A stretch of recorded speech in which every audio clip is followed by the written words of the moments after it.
Hello everyone, welcome to my channel. I am MK Jabintar. Today in this video I am giving you the knowledge about the first module of the subject Unix programming for 5th SEM CSC CBCS VTU students. I am dedicating this video to all the students all over the world.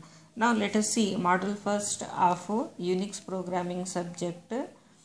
Introduction. What is an operating system? An operating system is an interface between hardware and user. It manages hardware and software resources. It takes the form of a set of software routines that allow users and application programs to access system resources. Example: CPU, memory, disk, modems, printers, network cards, etc. in a safe, efficient and abstract way. For example, an operating system ensures safe access to a printer by allowing only one application program to send data directly to the printer at any one time. An OS encourages efficient use of the CPU by suspending programs that are waiting for input-output operations to complete to make way for programs that can use the CPU more productively. An OS also provides convenient abstractions such as a file rather than disk locations, which isolate application programmers and users from the details of the underlying hardware. Brief history. In the late 1960s, researchers from General Electric, MIT and Bell Labs launched a joint project to develop an ambitious multi-user multitasking OS for mainframe computers known as Multics. Multiplexed Information and Computer System. Multics failed, but it did inspire Ken Thompson, who was a researcher at Bell Labs, to have a go at writing a simpler operating system himself. He wrote a simpler version of Multics on a PDP-7 in assembler and called his attempt Unix, Uniplexed Information and Computing System, because memory and CPU power were at a premium in those days. Unix eventually shortened to Unix, used short commands to minimize the space needed to store them and the time needed to decode them, hence the tradition of short. The limitation of Unix was not portable. In order to overcome the limitation, Ken Thompson started to work on the development of the system using higher level language called B language. As B language did not yield expected results, Dennis Ritchie developed a high level language called C. Ken Thompson then teamed up with Dennis Ritchie, the author of the first C compiler, in 1973. They rewrote the Unix kernel in C. This was a big step forward in terms of the system's portability and released the 5th edition of Unix to universities in 1974. Now let us see Unix architecture. See the figure. Kernel is the core of the operating system, a collection of routines mostly written in C. It is loaded into memory when the system is booted and communicates directly with the hardware. The kernel messages system memory processes, decides priorities. Shell interface between kernel and user. It functions as a command interpreter, that is, it receives and interrupts the command from user and interacts with the hardware. There is only one kernel running on the system. There should be several shells in action, one for each user who is logged in. Files and processors. File is an array of bytes and it contains virtually anything. Unix considers even the directories and devices as members of a file system. The dominant file type is text and behavior of system is mainly controlled by text files. The second entity is the process, which is the name given to a file when it is executed as a program. Process is simply a time image of an executable file. System calls. Though there are thousands of commands in the Unix system, they all use a handful of functions called system calls. User programs that need to access the hardware use the services of the kernel, which performs the job on user behalf. These programs access the kernel through a set of functions called system calls. Example open. System call to access both the file and device. Write system call to write a file. Several features of Unix have made it popular. Some of them are portable. Unix can be installed on many hardware platforms. Its widespread use can be traced to the decision to develop it using the C language. Because C programs are easily moved from one hardware environment to another, it is relatively simple to port it to different environments. Multi-user. The Unix design allows multiple users to concurrently share hardware and software. Multitasking. Unix allows a user to run more than one program at a time. In fact, more than one program can be running in the background while a user is working foreground. Networking. While Unix was developed to be an interactive multi-user multitasking system, networking is also incorporated into the heart of the operating system. Access to another system uses a standard communications protocol known as a transmission control protocol or internet protocol, TCP or IP. Organized file system. Unix has a very organized file and directory system that allows user to organize and maintain files. Device independence. Unix treats input or output devices like ordinary files. Input or output to a program can be from any device or file. The source or destination for file input and output is easily controlled through a Unix design feature called redirection utilities. Unix provides a rich library of utilities that can be used to increase user productivity. Services. Unix also includes the support utilities for system administration and control. The Unix environment and Unix structure. There are three different environments in Unix. Personal environment, time-sharing environment, many users are connected to one computer, client or server environment, computing split between a central computer server and users' computers. Clients. Personal environment. Originally Unix designed as a multi-user environment. Many users are installed Unix on their personal computers. This tends to personal Unix system environment. Time sharing environment. See the figure here. In time sharing environment, many users are connected to one or more computers. The output devices such as printers and auxiliary storage devices such as disks are shared by all users in this environment. All of the computing must be done by the central computer. The central computer has several responsibilities. It must control the shared resources. It must manage the shared data. It must manage the printing data and resource. It must handle the computing all tasks. All of this work tends to keep the central computer busy, so user has to wait more time for get done their work, so it is non-productive because of slow response. The client server environment. See the figure here. In client server environment, splits the computing function between a central computer and user's computer. User computer or personal computer or workstation, central computer assigned to the workstations. In client server environment, the user's computer or workstation is called client and central computer is called server. The central computer, which may be a powerful microcomputer, a mini computer, a central mainframe system, is known as a server. Since work is shared between user computer and the central computer, response time and monitor display are faster and users are more productive. Unix structure. See the figure here. Kernel is the heart of Unix system. It contains two basic parts of OS, process control and resource management. All other components of the system call on the kernel to perform these services for them. Shell interface between kernel and user. It functions as a command interpreter, that is, it receives and interprets the command from user and interacts with the hardware. There is only one kernel running on the system. There could be several shell in action, one for each user who is logged in. Shell has two major parts. Interpreter reads your commands and works with the kernel to execute them. Shell programming is a programming capability that allows you to write a shell script. A shell script is a file that contains the shell commands that perform a useful function. It is also known as a shell program.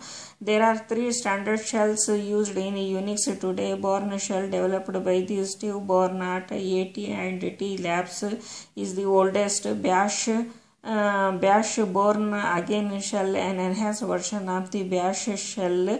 C shell, developed in the Berkeley by Bill Joy. Its commands look like C statements. CH, a compatible version of C shell.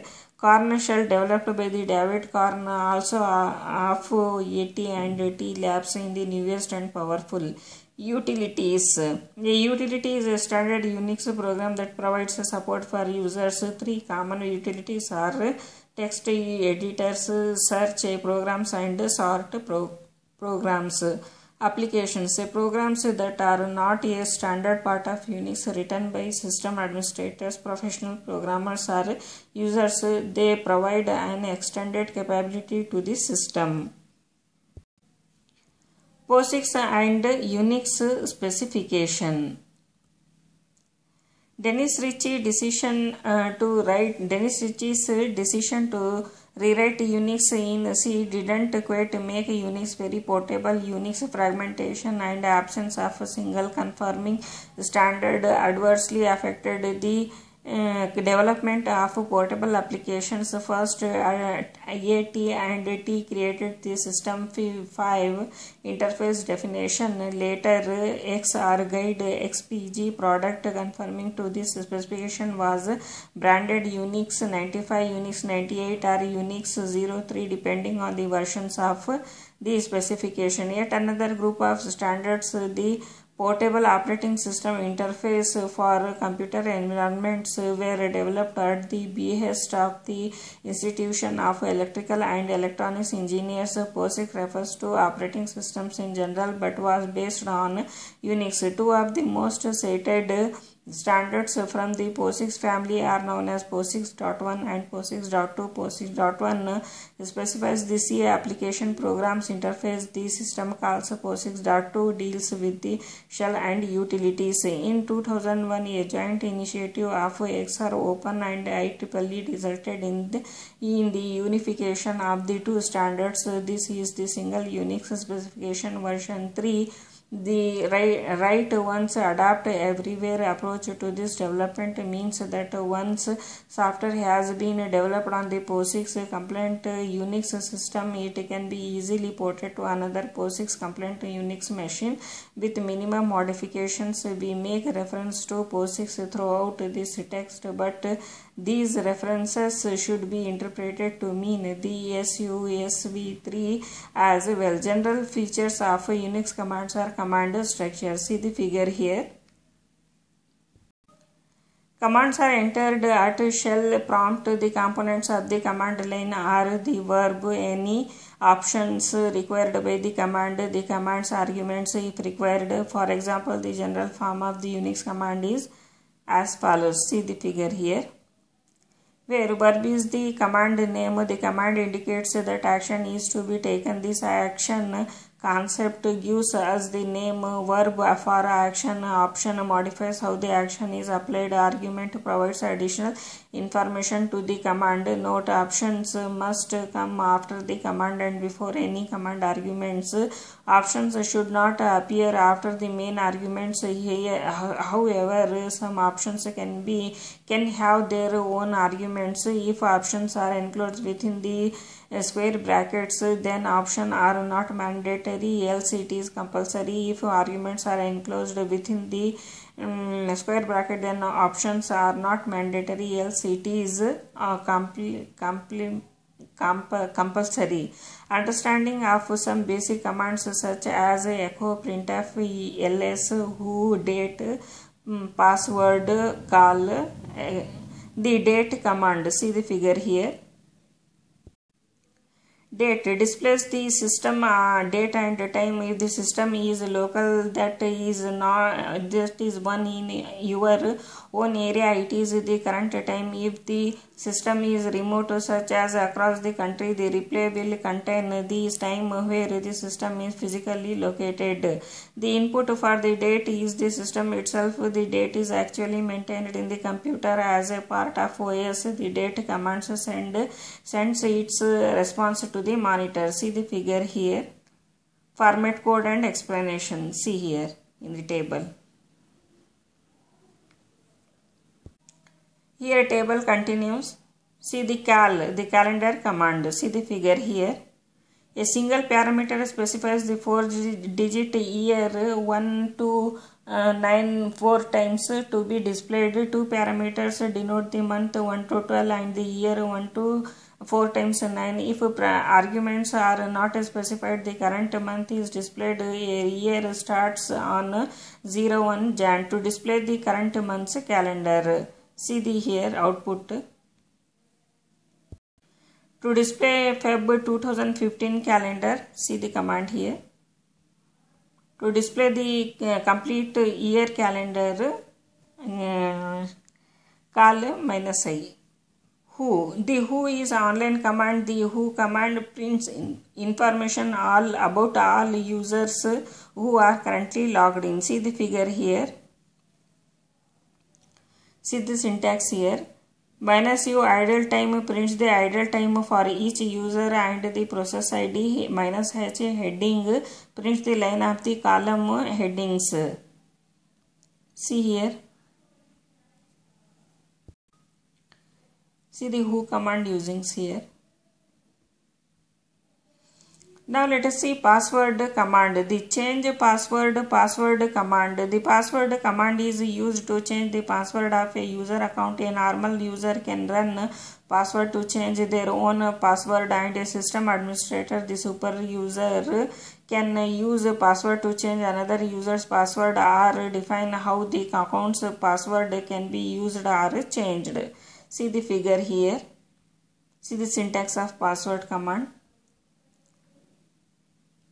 $password. Running a password with no option will change the password of the account. Running the command, you will first be prompted to enter the account's current password, current Unix password. If it is correct, you will then be asked to enter a new password.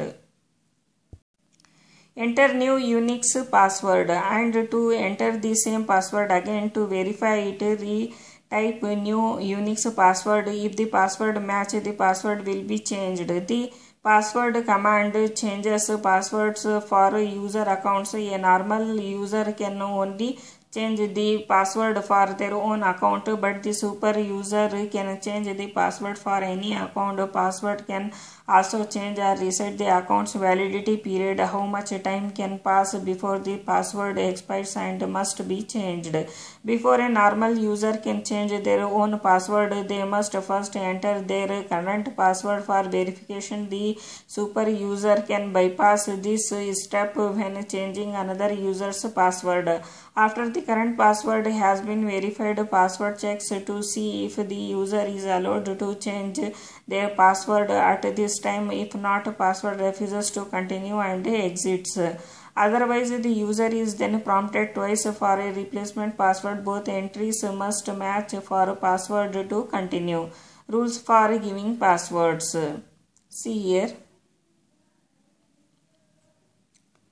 Must be greater than or equal to 6 characters long. Must contain 2 out of 3 of uppercase letters, lowercase letters, non-letters, digits or punctuations. May not be a dictionary word or too similar to your name.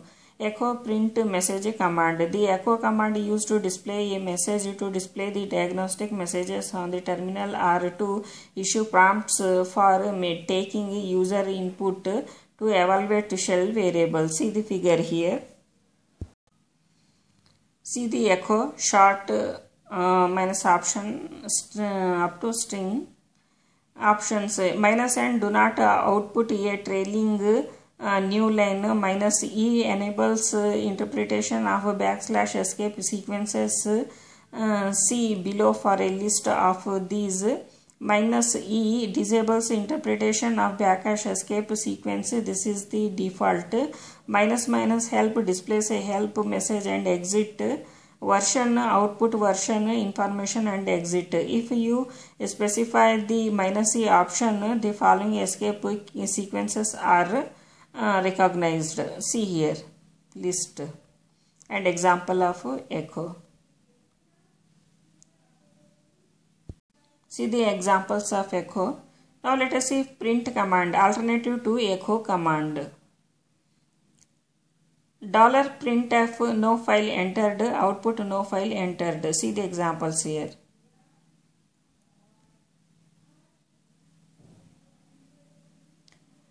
Percentage S string, percentage D decimal number, percentage O octal number, percentage F floating point number, percentage X hexadecimal number.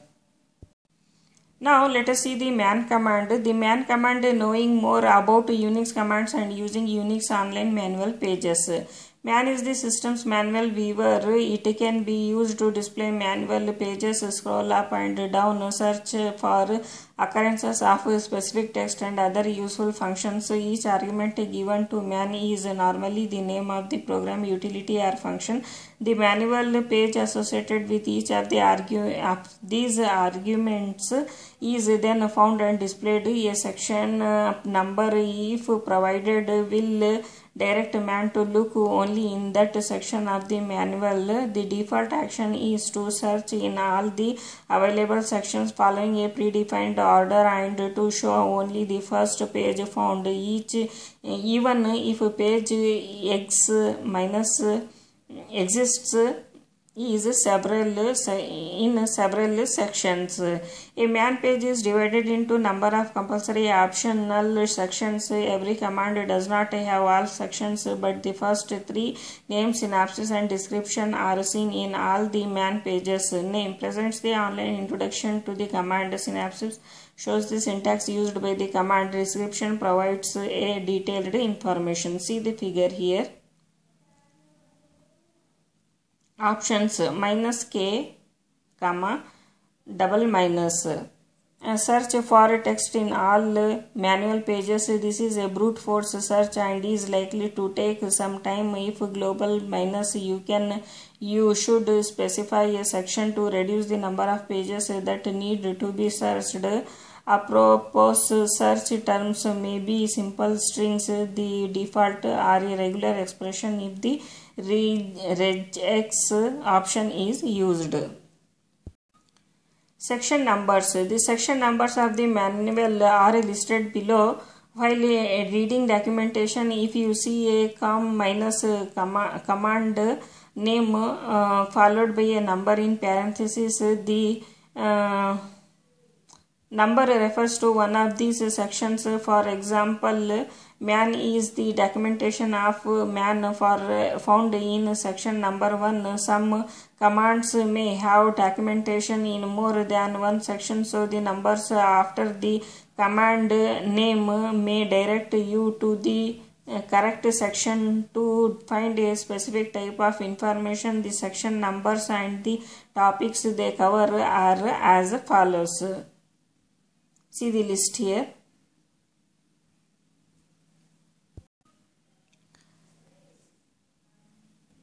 See the man examples here. Now let us see what is command. Displays a short manual page descriptions. Each manual page has a short description available within it. What is searches the manual page names and displays the manual page descriptions of any name matched. See the example here. Now let us see apropos command. Searches the manual pages for a keyword or a regular expression. Each manual page has a short description included with it. Apropos searches these descriptions for instances of keyword. See the example here.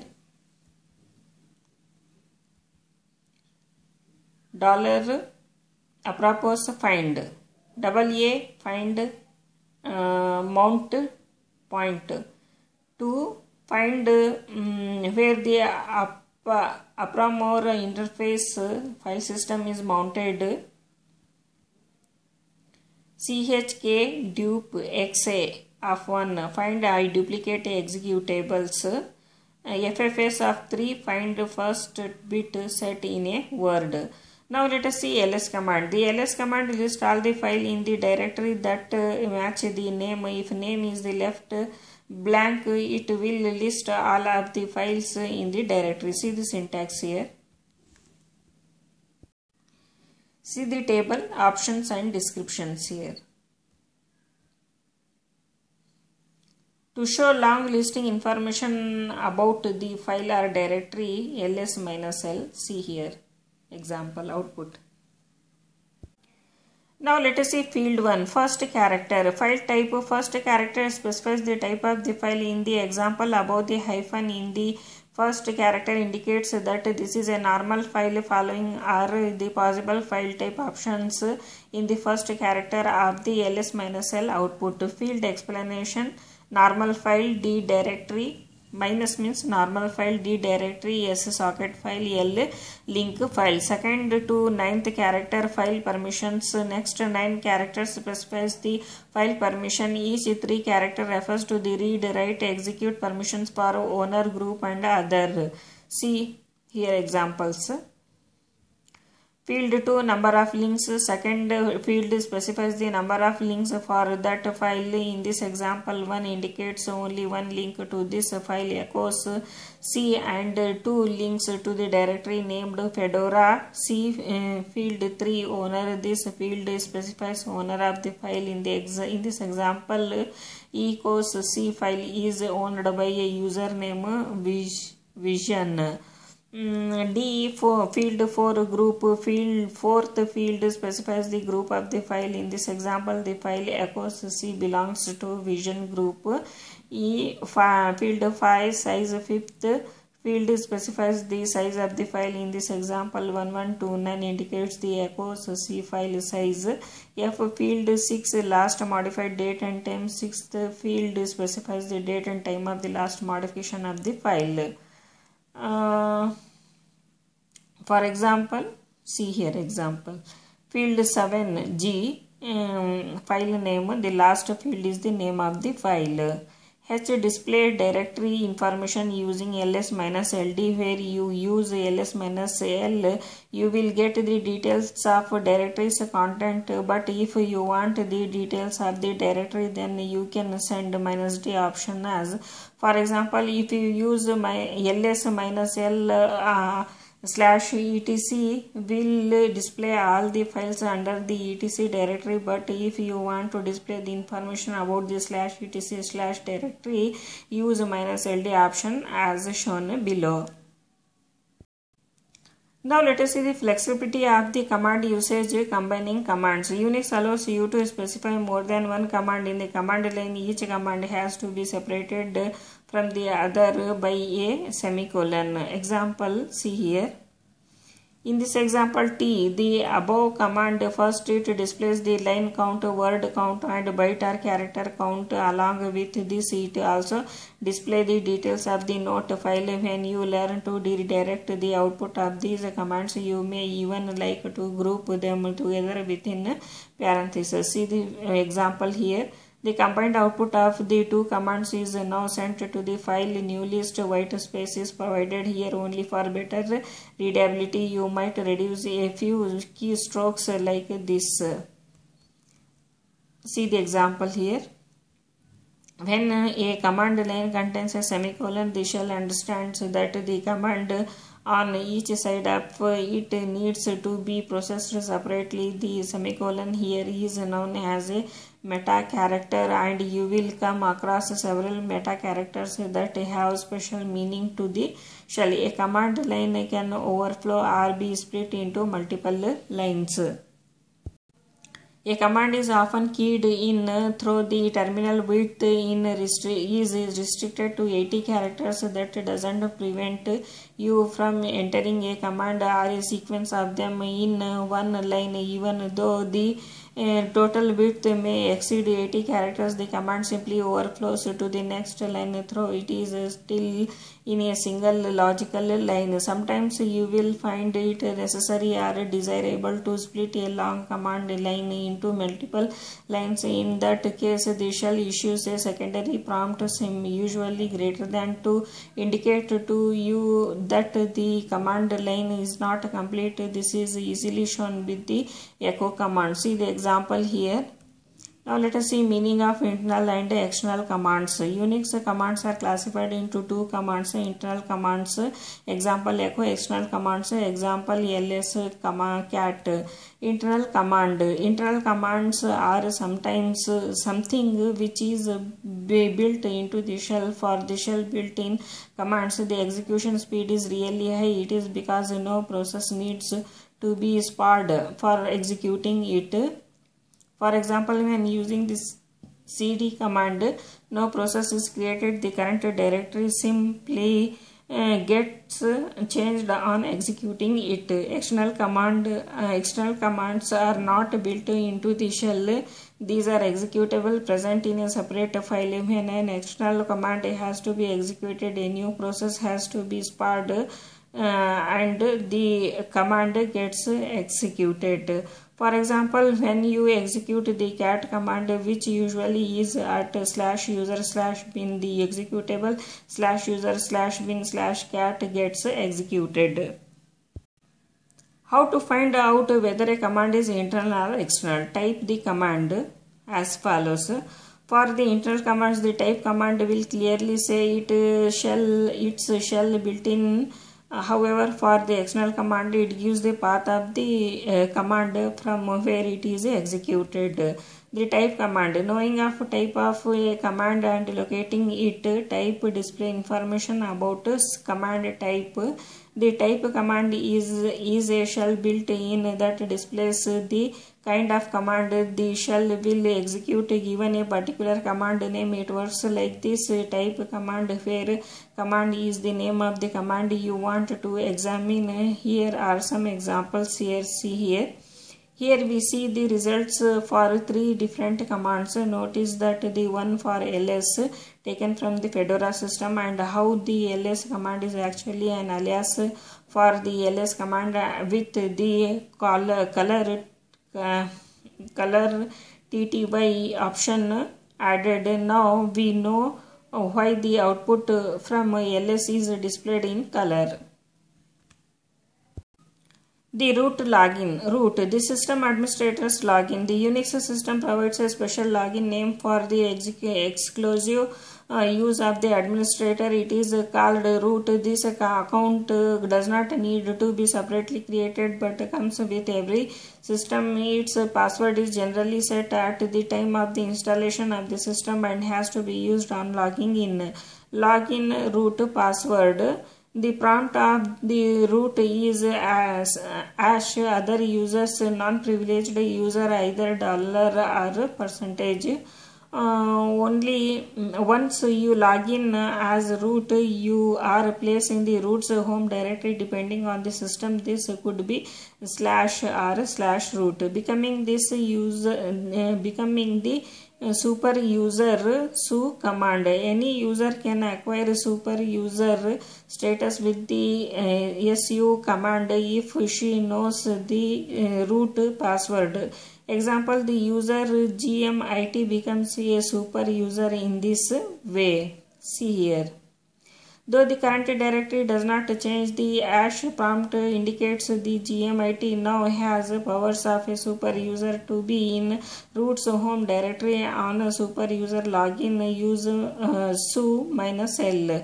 Creating a user's environment. Users often rush to the administrator with the complaint that a program has stopped running. In the administrator first tries running it in a simulated environment. Su, when used with a -, recreates the user's environment without taking the login password root. So gmit. This sequence executes gmit's profile and temporarily creates gmit's environment. So runs a separate subshell. So this mode is terminated by hitting Ctrl D or using exit.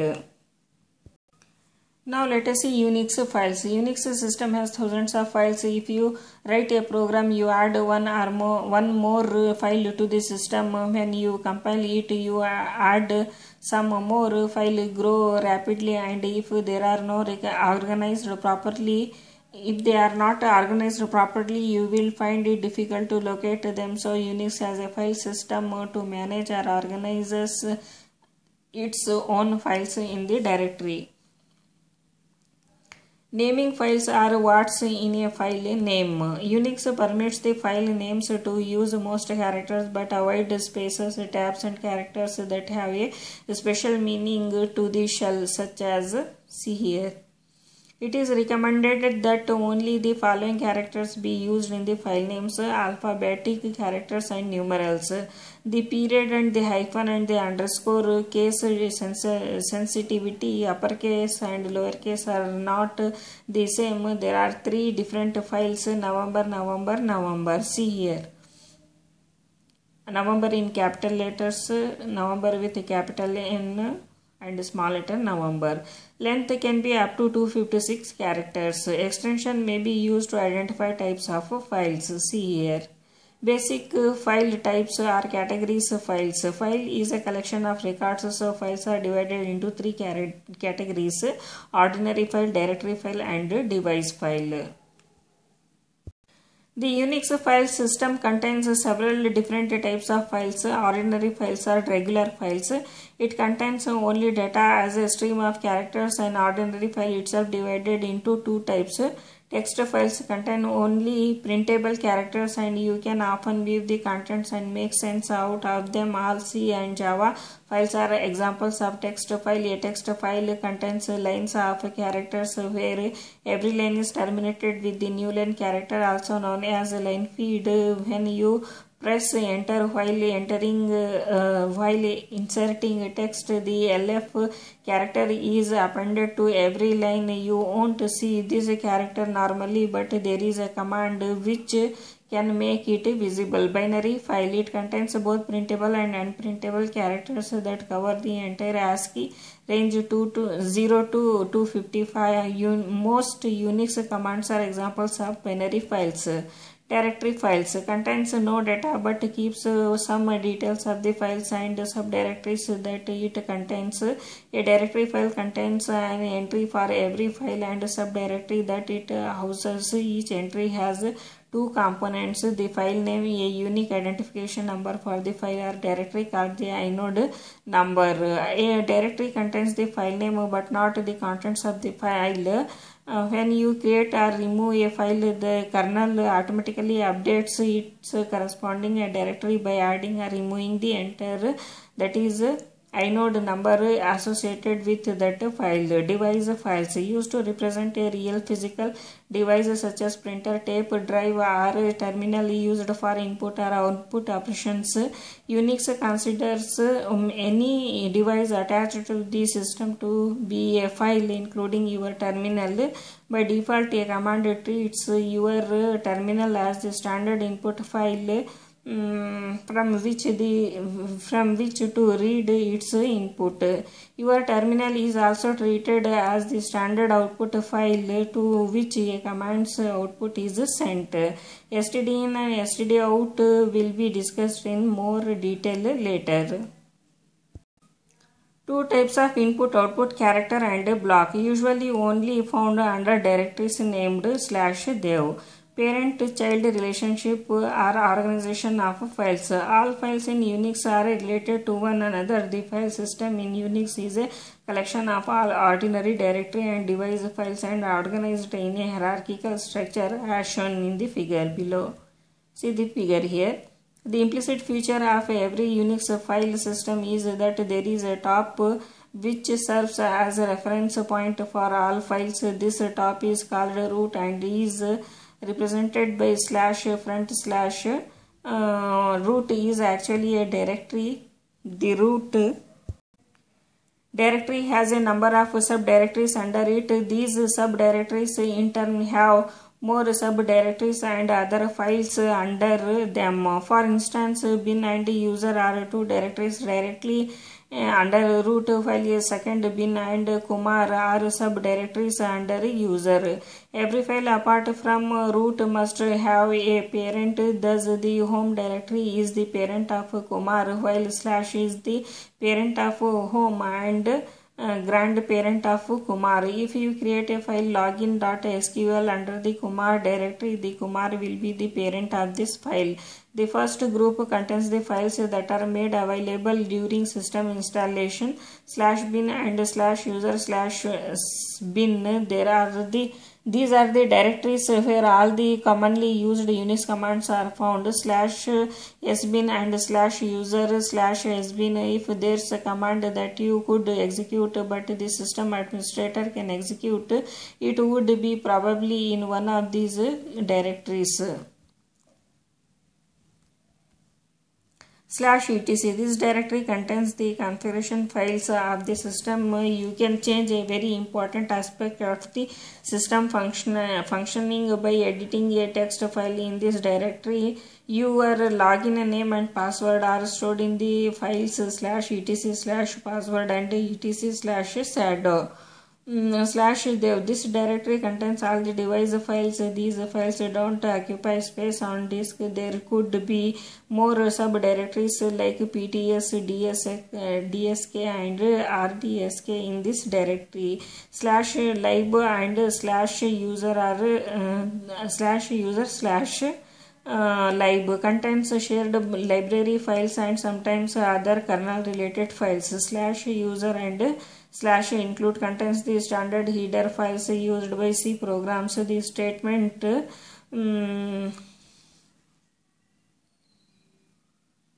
include stdio.h used in most C programs refers to the file stdio.h in this directory. /user/share/man. This is where the man pages are stored. There are separate subdirectories here like man1 and man2 etc. that contains the pages for each section. For instance, the man page of the ls can be found in /user/share/man/man1. User also work with their own files. They write programs, send and receive mail and also create temporary files. These files are available in the second group shown below. /temp. The directory where users are allowed to create temporary files. These files are wiped away regularly by the system. /var. The variable part of the file system contains all your print jobs and your outgoing and incoming mail. /home. On many server systems, users are housed here. Kumar would have his home directory in the /home/Kumar. The home directory and the home variable. Home directory. When log on to the system, Unix automatically places you in a directory called home directory. It is created by the system when user account is opened. If you log in using the login name Sharma, you will land up in a directory that could have the path name /home/Sharma. The shell variable home knows yours home directory. See the example here. You will be doing much of your work in your home directory and subdirectories. Home variable, it is also called environment variables. Environment variables are a set of dynamic named values that can affect the way running processes will behave on a computer. Here, $home is an environment variable. It indicates the home directory of the current user, the default argument for the cd built-in command. Now let us see path variable. The path environment variable is a colon delimited list of directories that your shell searches through when you enter a command. Program files executables are kept in many different places on the Unix system.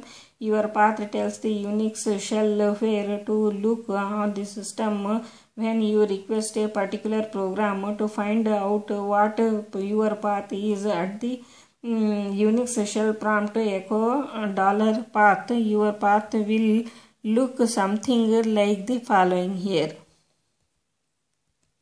/user2 /username /bin :/user /local /bin :/user /bin . You will see your username in the place of username using the above example path. If you enter the ls command, your shell will look for the appropriate executable file in the following order. First, it would look through the directory /user2 /username /bin, then /user /local /bin, then /user /bin, and finally the local directory indicated by the dot, a period.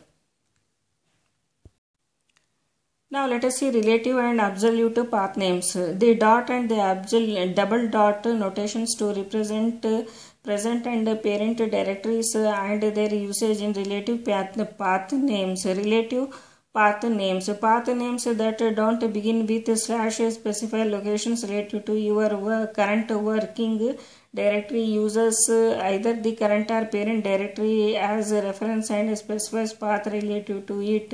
A relative path name uses one of these cryptic symbols, a single dot, this represents the current directory, two dots, this represents the parent directory. See the commands and their functions here in the table and examples. See the continuation of the examples. Now let us say absolute path names. If the first character of a path name is /, the file location must be determined with respect to root.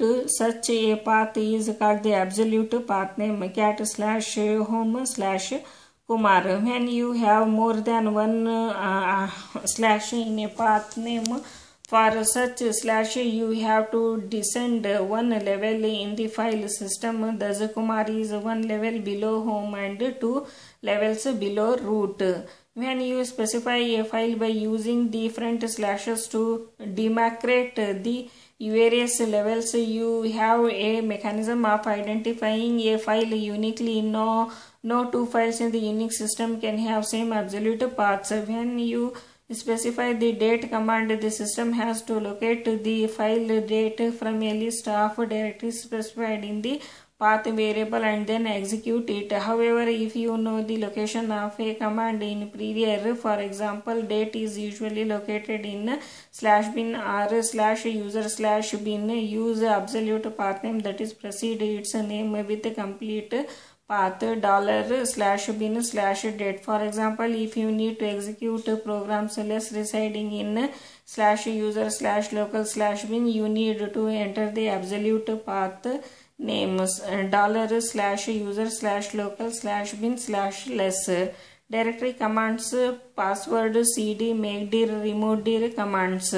Password, print working directory, pwd means here directory commands, pwd, cd, make dir, remove dir commands. Pwd, print working directory, checking your current directory. As name states, command pwd prints the current working directory or simply the directory user is at present. It prints the current directory name with the complete path sharing from the root slash. This command is built in shell command and is available on most of the shell, bash, bourne, k shell, z shell, etc. See the basic syntax here. $pwd within the square bracket option. See the description here, options. If both capital -L and capital -P options are used, option capital L is taken into priority. If no option is specified at the prompt, pwd will avoid all symlinks, that is take option -P into account. cd, changing the current directory. The cd command, which stands for change directory, changes the shell's current working directory. The cd command is one of the commands you will use the most at the command line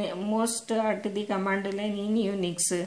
It allows you to change your working directory. You use it to move around within the hierarchy of your file system. Example 1. When used with a argument, it changes the current directory to the directory specified as argument. For example, assume GMIT is a directory under a user directory Kumar. To change from Kumar directory to GMIT directory, issue the command as follows. See here and examples also.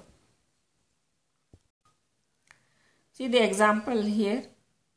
Make directory. Making directory. Mkdir is used to create directories on a file system. If the specified directory does not already exist, makedir creates it. More than one directory may be specified when calling makedir. Makedir syntax. Makedir of option etc. within the square bracket, then directory etc. See the examples here.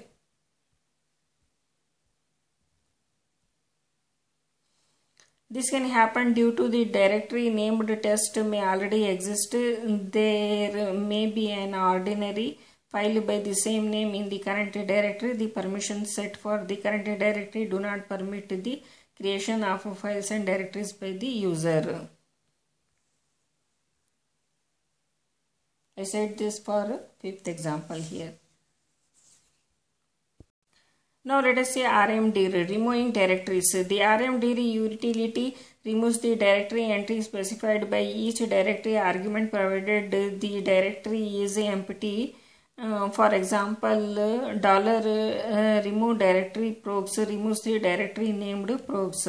Arguments are processed in the order given to remove both a parent directory and a subdirectory of that parent. The subdirectory must be specified first, so the parent directory is empty. When rmdir tries to remove it, the reverse logic of makedir is applied. See here. You cannot delete a directory with remove dir unless it is empty. In this example, GMIT directory cannot be removed until the subdirectories CSC and ISC are removed. You can't remove a subdirectory unless you are placed in a directory which is hierarchy above the one you have chosen to remove. See here, listing directory contents ls and the output.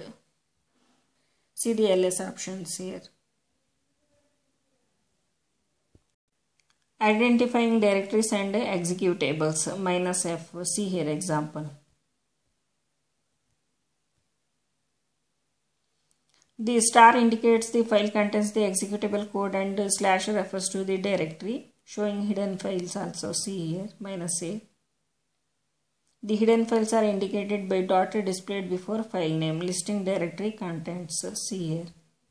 If we specify two directories named helpdir and procs, the content of the directory, that is file names, are listed out. Recursive listing. See here. Now let us see file related commands. Cat command displaying and creating files. Cat is one of the most well-known commands of Unix system. Cat is useful for creating a file. It's mainly used to display the contents of the small file on the terminal. Using cat to create a file, enter the command cat followed by write chevron character and the file name. See the example here. Take a file named 4. The greater than symbol follows the command means that the output goes to file name following it. Control D to terminate or to signify end of the input. Using cat to display a file, enter the cat command followed by file name. See the example here. Symbol following command means that the output goes to the file name following it. Cat options. Displaying non-printing characters. Cat is normally used for displaying text files only. If you have non-printing ASCII characters in your input, you can see cat with -v option to display these characters. Numbering lines -m. The -n option numbers lines. Cat with more than one file name as arguments. See here. These contents of second file are displayed immediately after the first file without any header information. CPR copying a file. CP command copies a file or a group of files. It creates an exact image of the file on the disk with the different name. The syntax requires at least two file names to be specified in the command line. When both are ordinary files, the first is copied to the second. CP source file, destination file.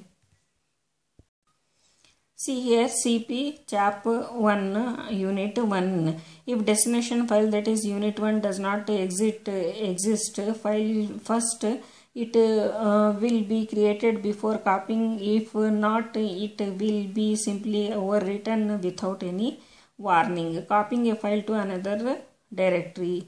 Example, assume there is a file named chap1 and it has to be copied to procs directory cp chap1 procs. Output chap1 is now copied to the directory and named procs with the same name chap1. Copying a file to another directory with different names. Example, assume there is a file named chap1 and it has to be copied to procs directory with chap1 file renamed as unit1.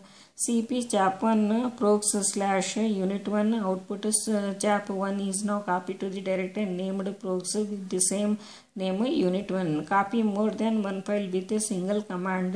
CP chap1 chap2 chap3 procs. Chap1 chap2 chap3 files are copied to the directory named procs. Copy all files beginning with chap. CP chap star procs. CP options. Interactive copying -i. The -i option warns the user before overwriting the destination file. See the example here. CP overwritten unit1 yes or no question mark y. A y at this prompt will overwrite the file. Copying the directory structure -r. The -r command behaves recursively to copy an entire directory structure, say procs to new procs.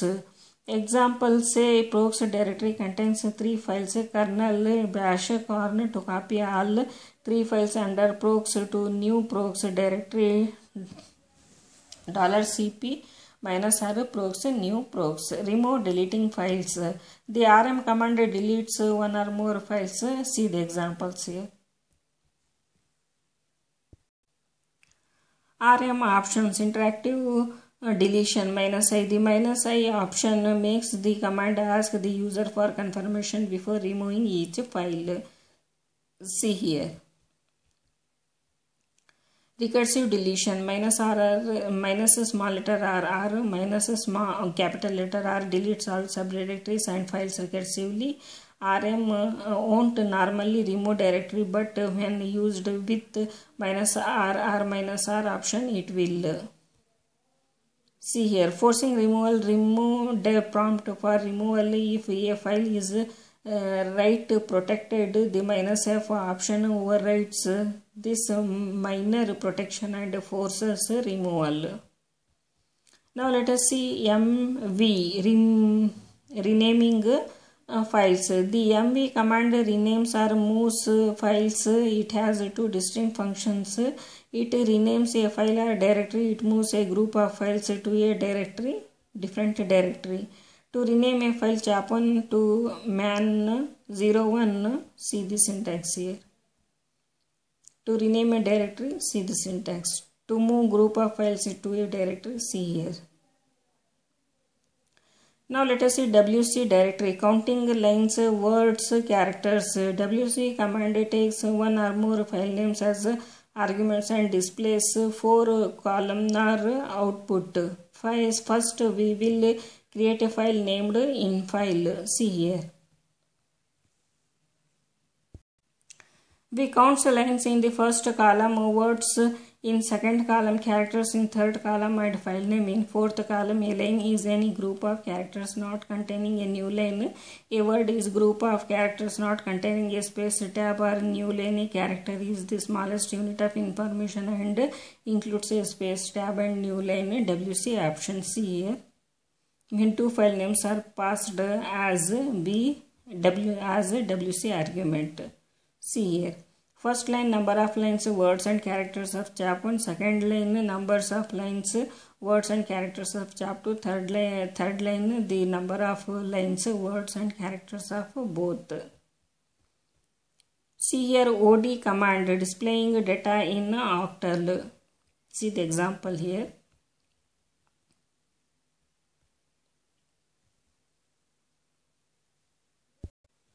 See the example here, OD file.